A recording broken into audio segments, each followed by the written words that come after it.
everyone, and welcome to today's Explainer. Today, we're diving into a highly practical, psychologically grounded blueprint for breaking out of those awful self-destructive ruts and getting your lost momentum back.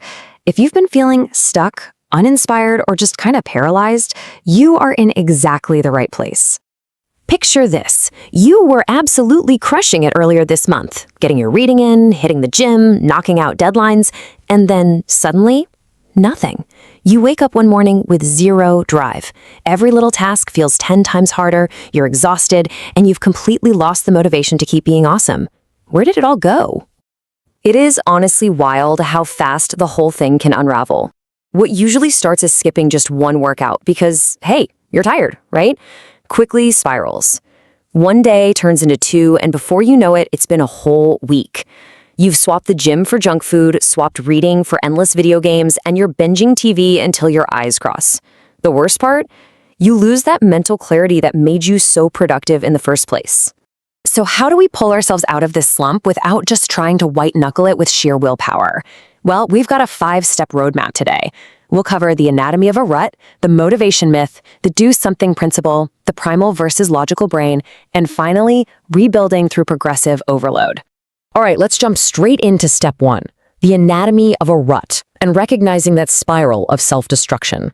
Look, a rut isn't just you being a little lazy on a random Tuesday afternoon. It's a profound, actual loss of mental clarity. Your long periods of success are suddenly hijacked by this overwhelming urge to avoid everything that's actually good for you. You have zero energy. Sending a basic email feels like climbing Mount Everest. And your brain, it just defaults to seeking out cheap dopamine through screens and snacks. Understanding that this is a specific psychological state and not just some massive personal failure is absolutely crucial. It's the very first step to fixing it. Which brings us to step 2, the motivation myth, and why waiting around for inspiration is a terrible idea. You know, most of us have been sold this complete fairy tale about how getting things done actually works. We're taught that it's this neat, linear sequence. First, you have to be struck by divine inspiration. Then, that inspiration magically fills up your motivation tank. And only then, finally, can you take action. But here's the thing. If you believe that, you're going to be sitting on the couch forever, just waiting for a bolt of lightning that is never going to strike. Because the reality of how our brains operate is totally different. It is not a straight line. It's an endless loop. And since it's a loop, it is infinitely more effective to just start by forcing the action. That initial tiny physical action is the exact spark that generates the inspiration, which then fuels the motivation you need to keep going. Action is the spark, not the end result. Okay, moving on to step 3, the do-something principle, where we become the catalyst for our own action.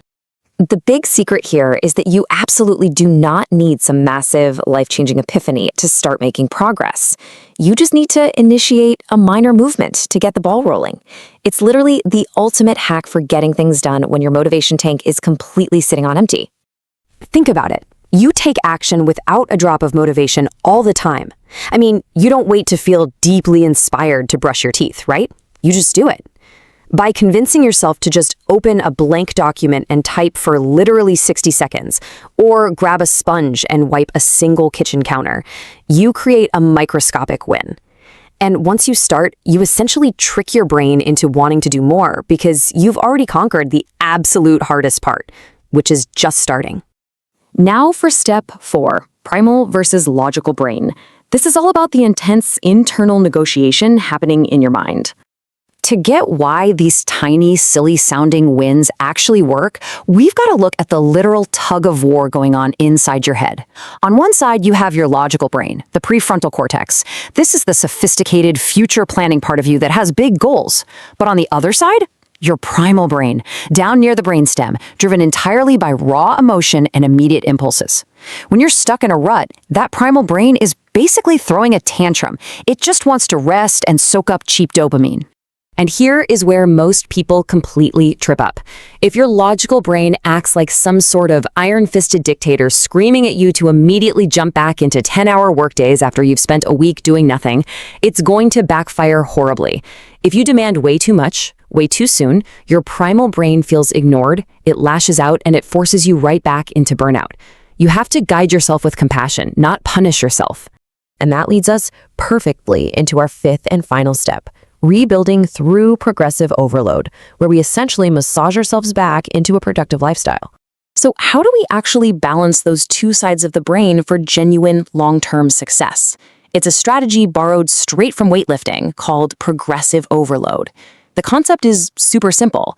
Instead of wildly yo-yoing between doing absolutely nothing and trying to lift 500 pounds of work all at once, you gently ease yourself back into being productive. You do this by organically growing your workload, just taking slightly more action each and every day. Let's map out what this really looks like. Let's say it's day 1, and you've been doom scrolling all week. Just getting off the internet to do a single constructive chore, that's a massive victory. Reward yourself for it. Then, on day 2, you remind yourself, hey, doing that actually felt pretty good, and you try to do just a tiny bit more. If you stack these small, comfortable wins day after day, by day 7, both sides of your brain are going to be in full agreement.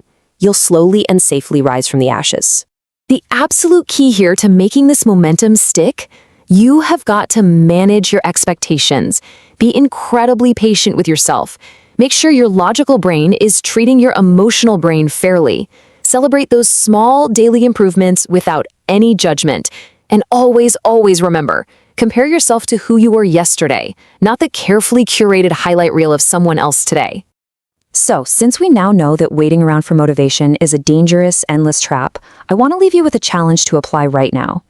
Look around you. What is the single, smallest, most boring, constructive action you can take right this very second? Seriously, don't wait. The second this explainer ends, go do that tiny task and spark your endless loop of momentum. Thanks so much for joining me, and go get started.